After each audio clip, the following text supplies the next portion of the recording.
Okey.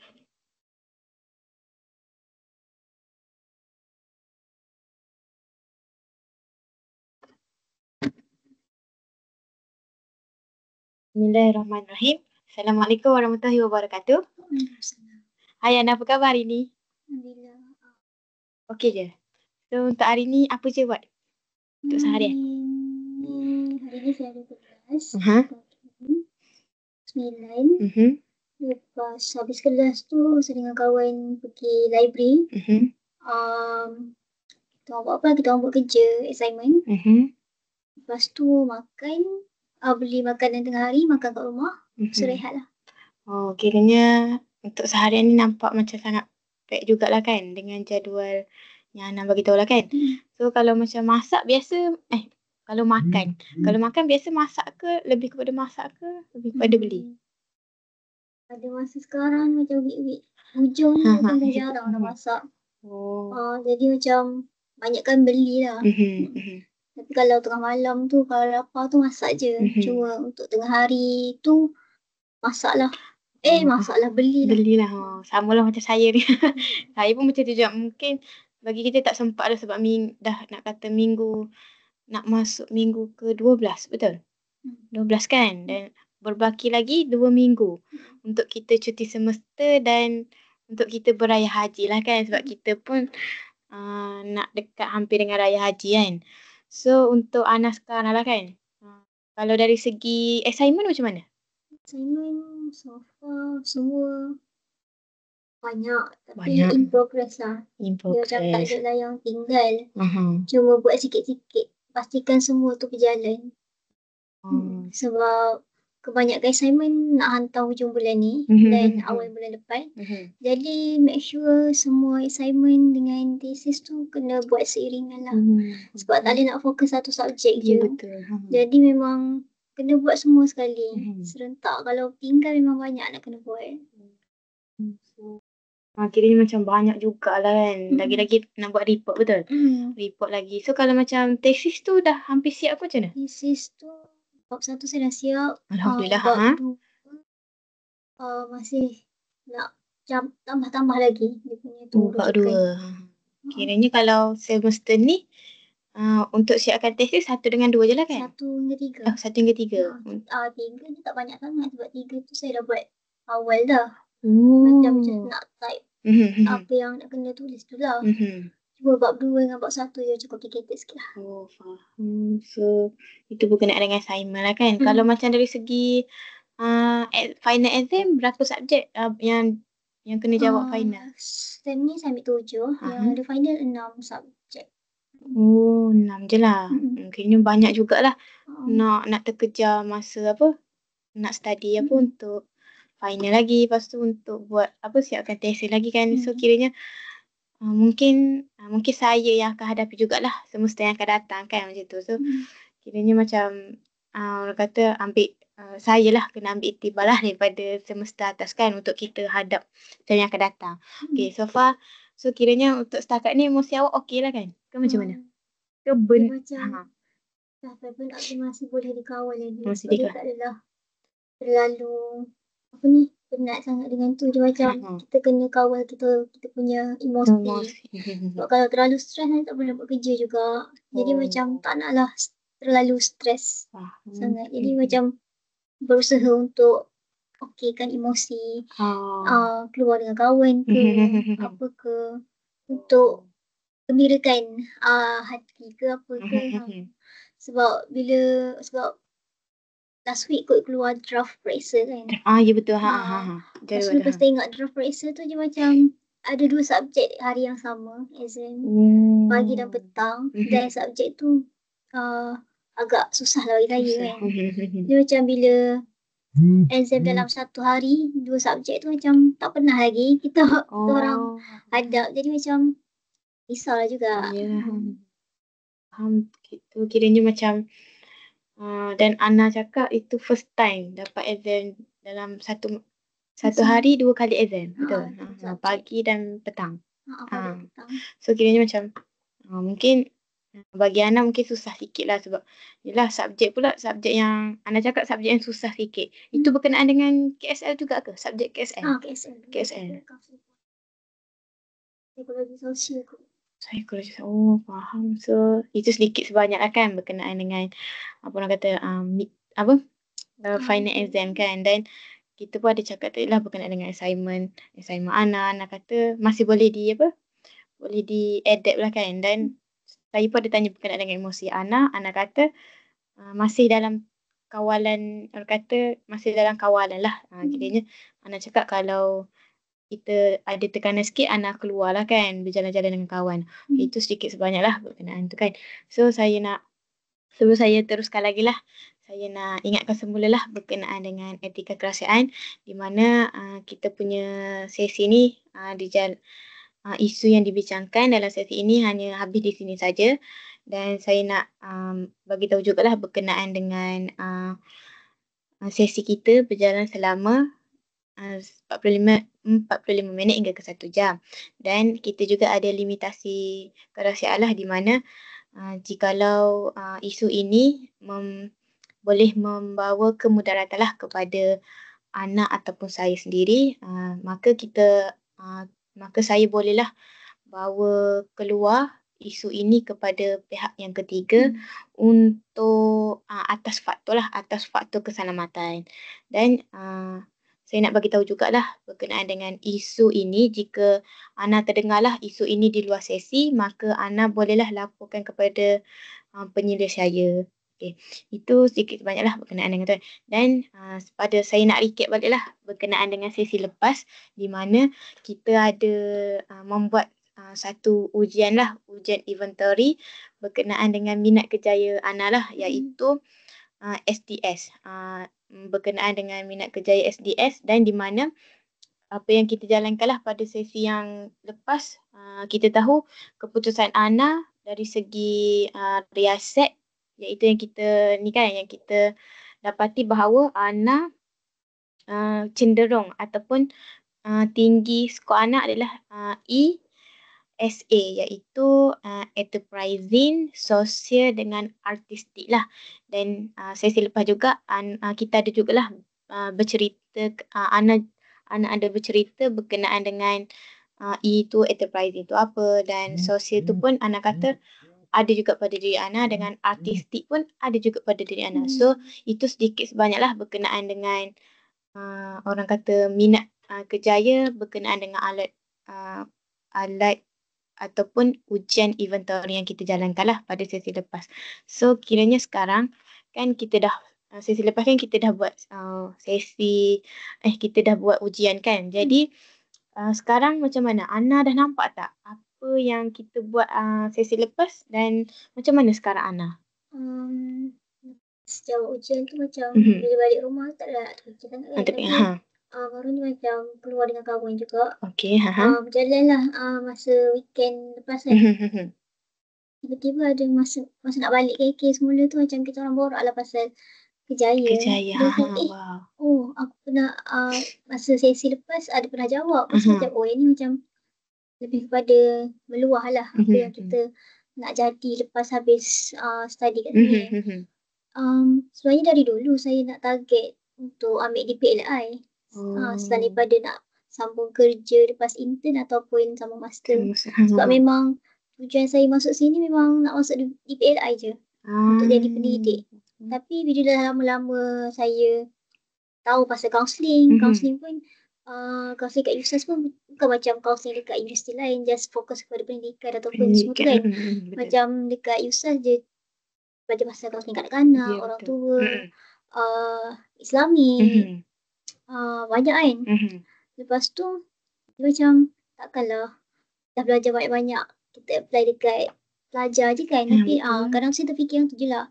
Tapi bila fikir balik apa yang niat saya masuk mula-mula sini, macam memang betul-betul saya nak, mungkin betul-betul saya nak jadi kaunselor dekat sekolah lah. Dekat sekolah.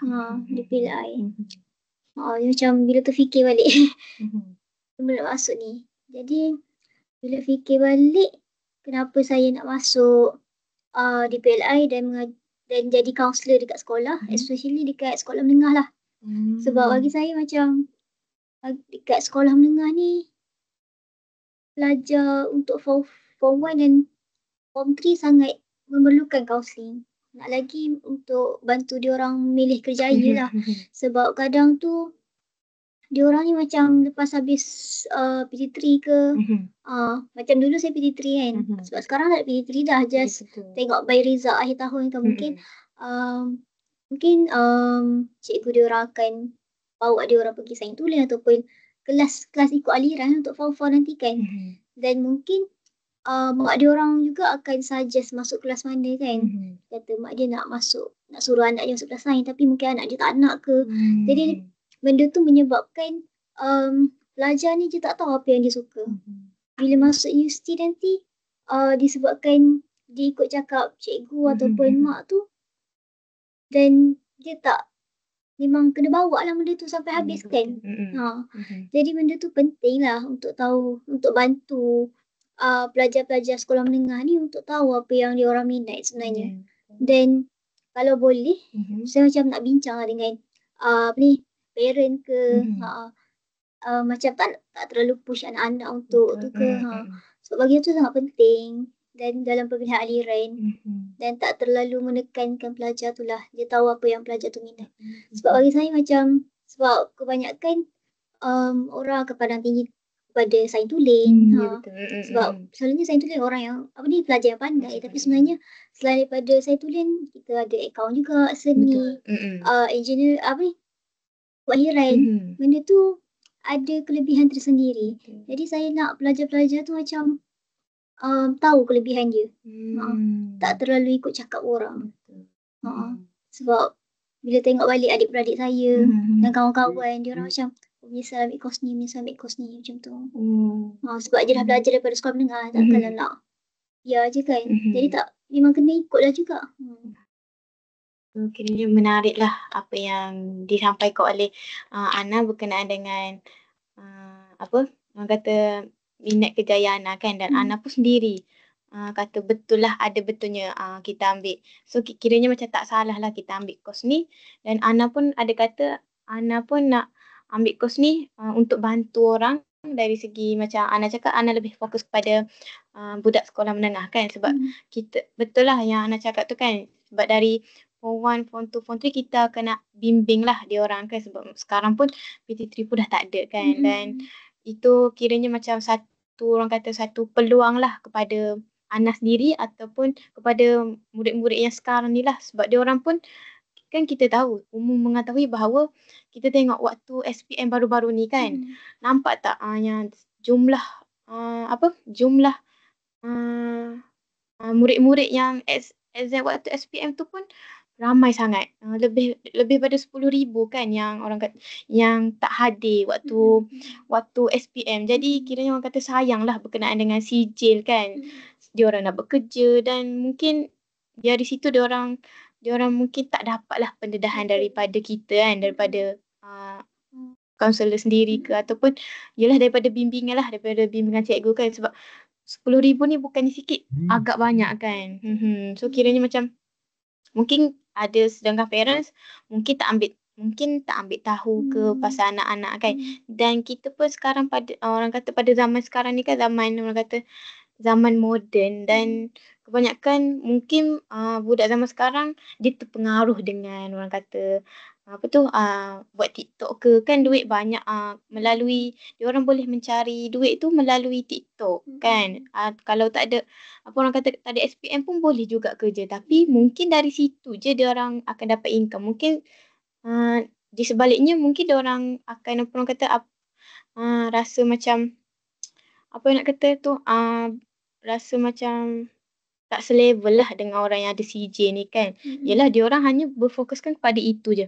So macam kalau macam kita boleh tengok kan, dari segi macam kita boleh tengok influencer Khairul Aming. Dia saya ingatkan dia tu hanya sebagai chef ni je, rupanya dia tu berpendidikan. Ya betul, dari segi latar belakang dia pun sangat menarik lah. Ingatkan dia tu hanya apa orang kata influencer berkenaan dengan makanan je. Rupanya dia ni ada latar belakang berpendidikan tinggi lah berkenaan dengan tu. Dan saya juga ada dengar lah dia kata apa ilmu ini penting. Selagi boleh belajar, kita belajar lah kan. Dan Ana pun ada cakap lah berkenaan dengan budak zaman sekarang ni kan tidak mementingkan lagi lah dengan peperiksaan ataupun CJ lah. Dan zaman sekarang ni pun kita mengetahui bahawa pentaksiran tingkatan 3 pun dah tak ada. Cuma Ana cakap tadi kita hanya berfokuskan kepada exam akhir tahun sahaja semata-mata. Betul. Dan Ana pun ada katalah kita pun nak tahu jugalah kan. Sebab zaman sekarang pun hanya berfokuskan kepada kelas-kelas atas. Macam kelas saya tulen, periksa account. Macam kalau kelas-kelas bawah ni mungkin dia orang pandang remeh berkenaan dengan tu. Dan menyebabkan budak tu jadi ya betul. Betul. Apa nak cakap tadi? Kejap saya lupa. Tak apa. Sekejap. Ya Allah. Baru ni sebab saya kan ambil subjek ujian pengukuran psikologi kan. Dan saya ada buat talk dekat sekolah, dekat Kuala Kangsar. Dan saya bagi, saya dan kawan buat talk pasal kemurungan. Dan kami dah lah pasal alat ujian PHQ-9 pasal gejala kemurungan lah dekat sekolah tu yang kami target adalah form 4 dan form 5. Jadi sebab saya dibahagikan tugas sebagai untuk key in data dalam SPSS dan memang saya tengoklah dia punya result ada soalan pasal stres, pasal dia selalu tidur lambat, pasal action dia macam mana, pasal dia ada kecenderungan untuk rasa dia patut mati ataupun cederakan diri. Dan kebanyakan yang jawab dari 58 orang tu dalam 1/3 1/3 suku. Kebanyakannya semua tanda sering yang selalu buat, yang selalu yang dia rasa selalu macam tu. Dia macam bila saya check balik macam budak macam faham sangat apa yang dia orang rasa. Mungkin sebab terlalu stres belajar ataupun itulah sebab saya memang nak tahu kenapa dia orang macam tu. Jadi makan bila saya tahu result dia macam tu, saya macam lagi curious kenapa dia orang boleh jadi macam tu sekali. Sebab padahal dia orang form 4, form 5 dah nak exam besar. Jadi sepatutnya dia orang macam kena faham lah apa yang dia orang nak tu kan. Boleh lalui dengan baik. Tapi susahnya bila dia orang jawab, dia orang selalu rasa memang kurang keyakinan diri, selalu tidur lambat, tak cukup tidur ataupun terlebih tidur ataupun makan pun tak terancang sangat, macam tak ikut masa. Dan rasa nak lebih baik mati dan cederakan diri adalah macam simpati lah dekat dia orang. Sebab kita kena tolong dia orang dari awal. Yang tu je. So kiranya macam kiranya bagus jugalah apa yang Ana sampaikan tadi. Kiranya macam Ana kata Ana ada program di sekolah kan, dan Ana pun ada buat ujian PHQ-9. PHQ-9. Kiranya itu berkenaan dengan emosi, gejala kemurungan. Gejala kemurungan. Gejala kemurungan je. Gejala kemurungan. So kiranya macam saya pun terkejut juga. Kiranya macam dan kiranya macam separuh lah daripada separuh macam suku lah. Segelintir ke macam mana? Segelintir. Bagi saya cukup teruk lah. Betul. Faham. So kiranya macam segelintir keputusan yang didapati tu bahawa ramai ke arah kemurungan. Kiranya macam Ana cakap tadi. Faham. Tak pasti lagi kan. Yang macam itu. Faham. So kiranya yelah untuk zaman sekarang ni pun kita tahu kebanyakan ibu bapa pun sibuk dengan pekerjaan mereka, sampaikan anak pun terabai. Dan Ana pun ada kata kan kebanyakan budak sekolah yang jawab tu pun segelintir lah yang mengalami kemurungan. So kalau yang segelintir tu lebih kepada lelaki ke atau lebih kepada perempuan? Kita orang bagi tahu kat semua perempuan. Oh, semua perempuan. Itu sekolah agama. Jadi Oh. macam anak TikTok tu kalau lelaki-lelaki semua. Kalau perempuan Oh, semua. Sebab faham. disebabkan kita orang present yang bagi talk tu semua perempuan. Jadi mereka lagi selesa semua perempuan lah. Dan cukup terkejut juga. Masa kita orang bagi talk tu nak diikutkan 2 jam. Tapi bila kita orang nak bagi tu boleh drag sampai 3 jam lebih. Sebab sebab saya ingatkan dia orang passive. Rupanya dia orang sangat aktif. Dia orang nak tahu pasal kemurungan tu. Dia macam kebanyakan tak tahu macam mana nak atasi kemurungan tu. Dan dia tu kebanyakan dari segi dalam diri sendiri dengan subjek yang dia orang ambil. Dan banyak sangat soalan yang dia orang tuju. 56 orang yang sertai kita orang punya talk tu. Dan benda tu macam at least bagus lah sebab dia orang nak tahu pasal kemurungan tu dan nak tahu cara atasi tu. Tapi macam mana kan sebab kita orang macam sekejap je kat situ sebab tak dapat nak tolong dengan betul. Jadi macam kita orang bantu sebaik mungkin lah dekat masa sesi talk tu.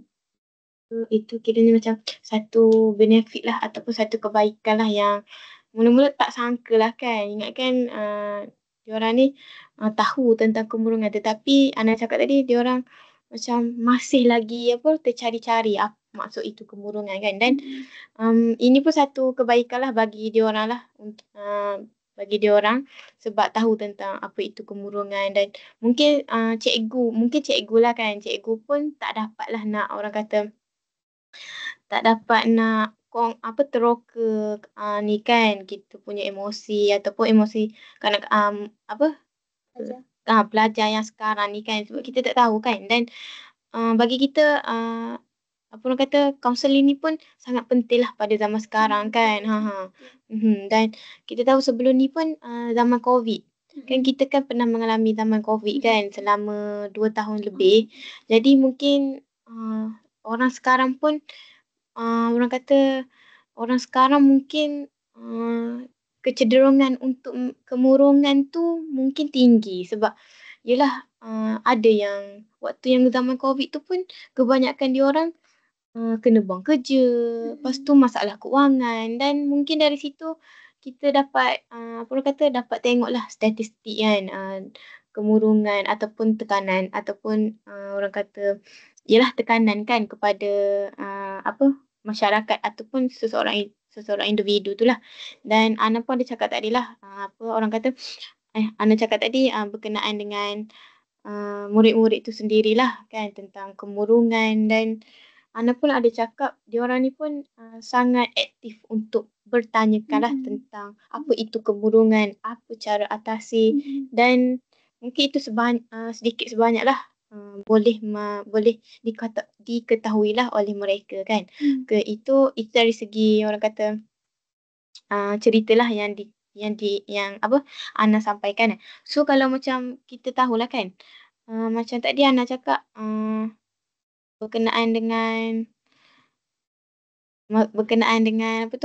dengan gejala kemurungan kan.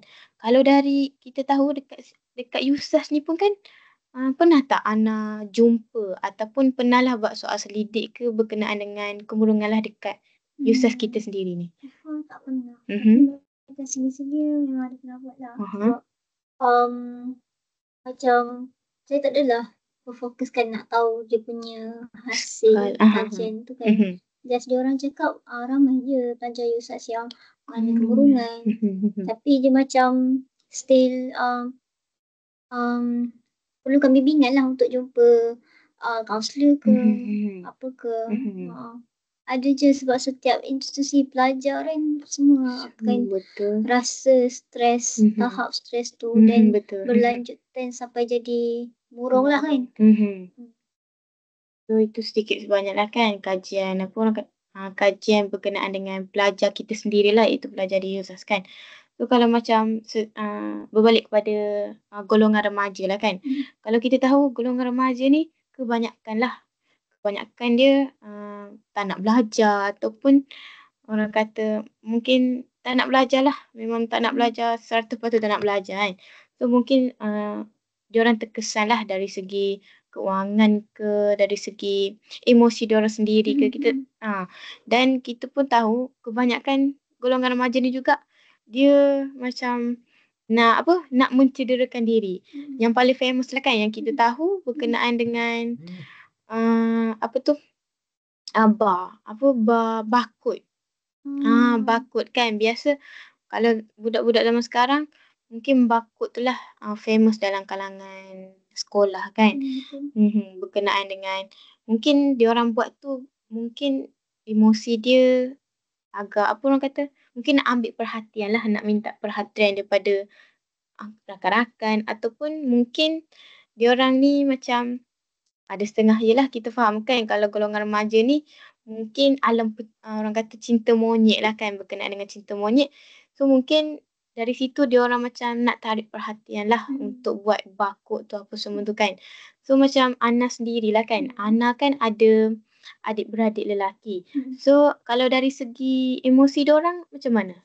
Macam saya pernah cerita satu kot masa adik saya yang anak yang ketiga, dia lepas SPM last year ataupun 2 tahun lepas kot, atau 2 tahun lepas kot, dia pun antara macam saya dan adik saya yang kedua tu, kita orang ambil course ambil account business, dan adik saya pun yang nombor 2 tu ambil account business, tapi mak saya macam dia nak sangat anak dia ambil sains tulen. Tu sebab tu lah saya macam rasa apa yang adik saya rasa. Macam sebagai ibu pun macam kenalah faham apa yang nak kan. Jadi bila adik saya pun dah ikut cakap mak saya, macam adik saya pun macam ikut je lah macam. Tapi pesan dekat mak saya awal-awal yang adik dah ambil dah sains tulen, sebab dia sains tulen dan agama. Jadi makin banyak lah dia punya subjek. Sains tulen agama. Belas jugalah. Dan dia cakap dekat mak saya jangan expect terlalu tinggi lah. Jadi macam mak saya okey lah. Dia pun ambil lah dan sekolah kat sekolah agama tu. Dan sebulan sebelum SPM dia sangat drop. Macam ada masalah sikit dekat sekolah. Dan alhamdulillah masa tu saya macam dapat ada cuti semester 3 bulan. Jadi macam saya banyak fokus kepada dia. Macam bila nak outing ke, bila dia call ke, saya akan datang sekolah. Sekolah dekat melawat asrama dia, bawa makan ke, borak dengan dia ke. Dan bagi saya macam bukan sahaja perempuan lah yang boleh stres ataupun macam rasa insecure diri macam tu kan. Tapi lelaki pun sama. Lelaki pun sama. Bagi saya dia, kalau lelaki mungkin lebih ego dia lebih banyak ataupun dia punya apa yang dia nak tu memang dia nak tu bila dia cakap. Mungkin perempuan kita boleh pujuk lagi kan.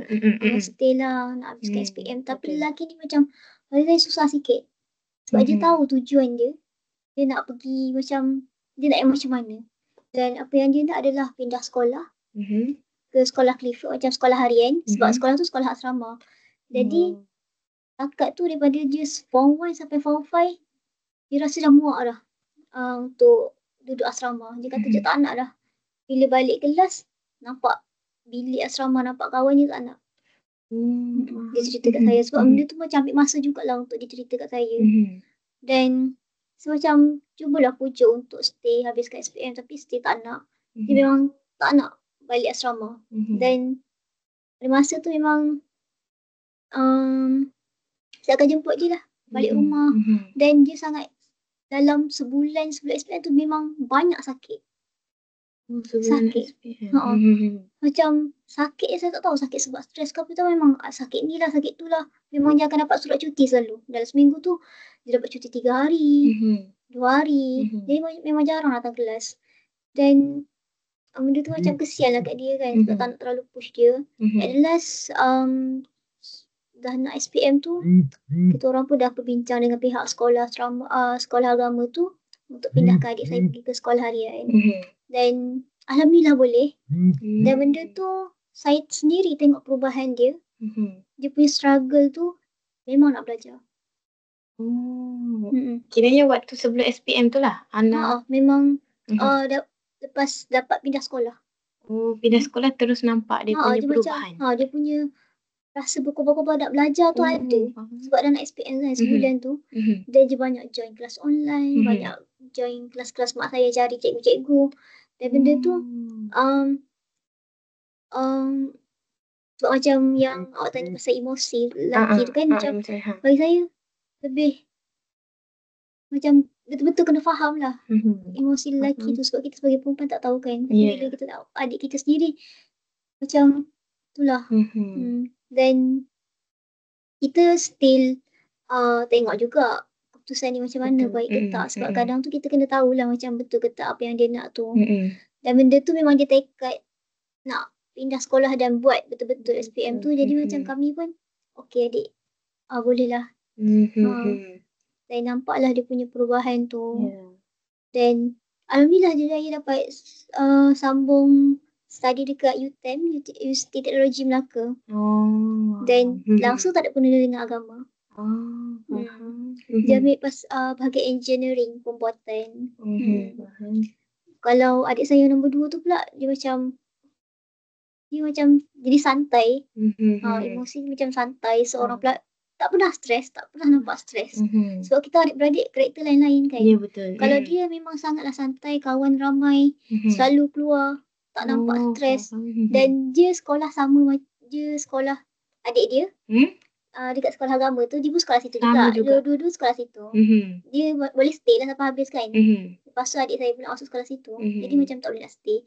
Tengok dari segi keadaan tu macam karakter orang tu lain-lain. Walaupun dia orang sama-sama lelaki. Tengok dia orang punya tu juga karakter. Dan dia sangat santai.